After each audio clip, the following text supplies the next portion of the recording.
I got nightmares in my head, I fear thoughts build up until I can't hear. My mind fills up into a creature, and it haunts me somewhere much deeper.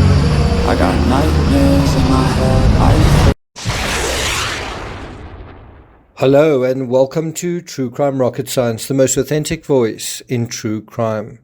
Well, it is day 12 in the search for Jay Slater, and this analysis deals with everyone who thinks foul play, the foul play narrative, is the most sensible.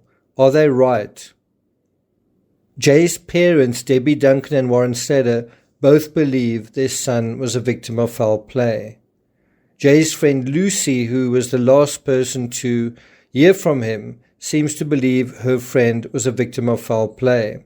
Jay's friends, a quartet who bravely joined the search for him in the Muska Canyon, in that gorge, also believe he's been taken, ironically using the precise phraseology Kate McCann used to describe what they felt happened to Madeleine. Mark Williams Thomas's theory, certainly as I understand it, is foul play related to a drug underworld and a big drugs culture in Tenerife. Now, that may not be his favored theory, but it's certainly one he's announced at a press conference. Also, I would say do you agree with this? The vast majority of the wild west of social media, certainly beyond my channel, either believe foul play occurred or are pushing foul play, one ridiculous conspiracy or scenario after the next, because that's where the shock value is. That's where the incentive and the treasure is for them. But objectively speaking, does it make sense? What do the stats say? Missing people stats in Tenerife over the last six months. And so we're going to deal with that in this analysis. Some interesting incidents happening in the area. And so before we get to that, if you haven't subscribed to the channel, please do. Welcome to the many of you who have subscribed. I am going to be doing a live. We'll be dealing with a review of the past week. It's the second week that he's been almost coming to the second week that he's been missing. And I'll be dealing with your comments, your criticisms, your thoughts. And you can obviously interact with me directly if you like. But we'll actually also be looking at some of the most recent news. For example, the fact that they have been searching now in caves in the area. If you're enjoying this analysis, please like, share, leave a comment. You can also hit the thanks button, and let's get started. So the Sun has compiled a list of 10 missing cases over the past 6 months. I'll put a link to that in the description. It's 11 if you include Jay. So that's kind of an average of about 2 cases a month. Now, how many of the cases appear to be foul play, and those that do, how many appear to be drug-related foul play? Now, one of the most serious appears to be the double murder of an elderly Belgian couple, not tourists. They were people who actually lived in the Tenerife town of Arico. Definitely foul play, but Arico is nowhere near Muska, or for that matter, Los Cristianos. And the 3 perpetrators of that case were apprehended and will stand trial. It's not as though that's an unsolved case with the people still out there. The next case seemed to involve a mother and a 2-year-old child and occurred in Santa Cruz, even further away. The pair apparently were trying to head to some other country, and so if it is foul play, it's a relatively soft crime. It just seems to be about a mother and child trying to, go somewhere else. The next is a Polish yachtsman who disappeared at sea near Lanzarote. Could be an accident, could be foul play, but whatever it was, it didn't happen anywhere near Tenerife. The next involves a person described as at risk, as I think Nicola Bully was described at a certain point. Again, nowhere near Muska.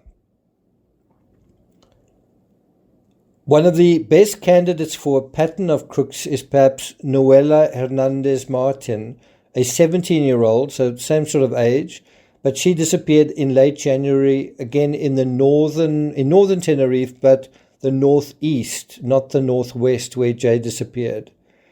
Marek J disappeared about a week before J, but again on a neighboring island. So there doesn't seem to be a pattern at all in the northwest area. Unless you take Juan Cabrera Gonzalez, a 60-year-old who disappeared closest to where J did on January the 13th. It's still about 50 kilometers away, about an hour's drive. Now, as you can see, there's no obvious pattern. There's some indications of foul play in these 10 or so incidents, but nothing that really suggests some huge drug cartel running the show. Now, also, you can imagine the Spanish authorities being sensitive to how their territory, which is a major British tourist destination, not just British tourists, but other European tourists as well, how it's portrayed in the media. Just as Praia da Luz wanted to be careful how they dealt with the McCanns. Obviously, crime or even like alleged crime is not a good news story. And I think it's for precisely the same reasons. You have headlines like this.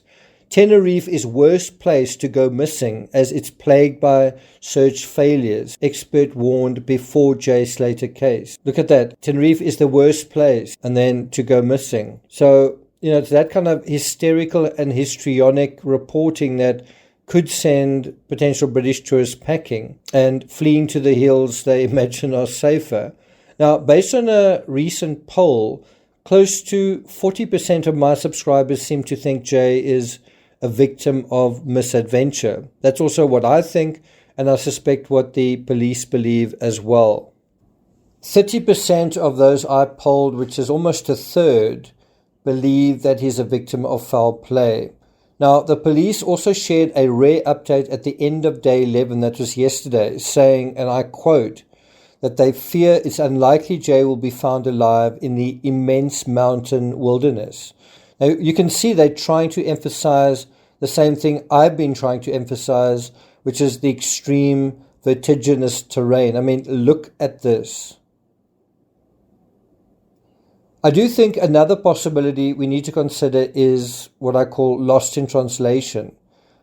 The value of the British hiker who was found in terms of that story, that narrative, that scenario. You know the video that so many were so terrified of being baited into clicking on. Well, the value of that whole narrative is how easily things can be lost in translation. People thought he needed rescuing, and apparently he didn't.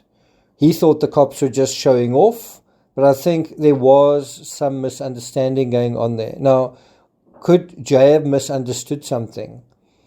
Perhaps Jay misunderstood that the next town on his road was Los Cristianos. Maybe even asked and thought he heard the right answer. Maybe he also checked his phone, looked on Google Maps, but mistook Los Carrizales for Los Cristianos. I mean, I've done that. You sort of look at something quickly. I did that the other day where I saw the word ethanol, but I was looking at it quite quickly, and I thought I was seeing fentanyl, right? You can sometimes, if you perhaps not concentrating or tired or just scanning, you can almost assume that something you're looking at is something, but it's actually something else.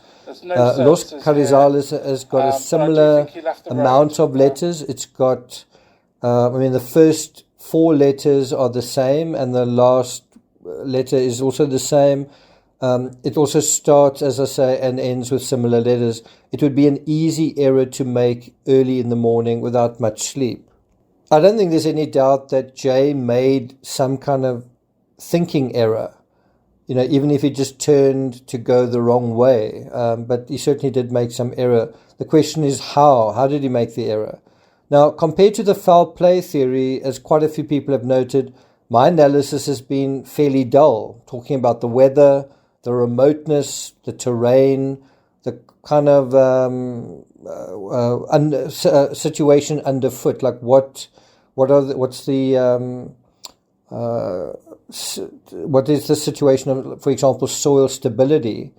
And people are saying, how hard can it be to find someone Things like cactuses make it difficult. A human being doesn't want to get hurt or pricked by them, and so you would tend to avoid walking in certain areas, but that could be where you need to be looking.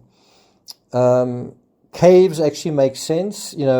If Jay was out there and alive for, let's say, a day or two, he probably would have sought shelter, and that might be where, if he lost his life, well, then he would have lost it out of sight, wouldn't he? A cave might also be where one would maybe try to keep warm at night, get out of the wind kind of thing. Now, later today, I'll be doing a special review of the latest updates live, and I'll be taking your questions and addressing your comments. So look out for that. Thank you for listening, and I'll see you guys next time.